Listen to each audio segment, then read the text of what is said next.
தேவி மகாலட்சுமி 5 இடங்களில் நிரந்தரமாக வாசம் செய்கிறாள். பொதுவாக மகாலட்சுமி பூஜை செய்யும் பொழுது அவளை விக்கிரகத்தில் ஆவாகனம் செய்து அவளுடைய பிராண பிரதிஷ்டை மந்திரங்களை எல்லாம் உச்சரிக்க வேண்டும். ஆனால் இந்த மாதிரியெல்லாம் இல்லாமல் 5 இடங்களில் நிரந்தரமாக அவள் வாசம் செய்வதை காணலாம்.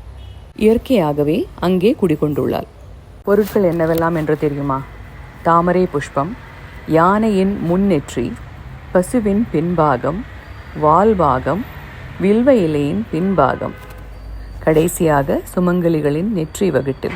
பசுமாட்டின் நெற்றியில் நாம் மஞ்சளையும் குங்குமத்தையும் இடுவது வெறும் அலங்காரத்துக்காக மட்டும். பூஜை செய்வது பின்பக்கம் வால்பக்கம் தான். இதனால் தான் பசுவின் வால் பக்கத்தை தொட்டு கண்களில் ஒற்றிக்கொள்கிறோம். இதே மாதிரி லட்சுமி பூஜையை விக்கிரகத்தில் செய்யும் பொழுது வில்வ இலையா விக்கிரகத்தை தொட வேண்டும். வில்வ இலையின் நரம்பு தெரியும். லட்சுமி வாசம் செய்வது அங்கேதான். அதனாலே வில்வ மரத்தின் பழத்தை ஸ்ரீபலம் என்று அழைக்கப்படுகிறது. இவை எல்லாவற்றையும் விட முக்கியத்துவம் வாய்ந்தது சுமங்கலிகளின் வகிடு. அம்பாளின் எல்லா அங்கங்களை விட இதற்கு தான் முக்கியத்துவம் அதிகம். இதில்தான் நமது அம்பாள் லக்ஷ்மி என்கிற தாயாக எல்லா ஐஸ்வர்யங்களையும் நமக்கு தரும் தேவியாக வாசம் செய்கிறாள். அதனால சுமங்கலிகள் நெற்றியில் திலகம் வைத்துக் கொள்வதோடு உச்சியிலும் வைத்துக் கொள்ள வேண்டும்.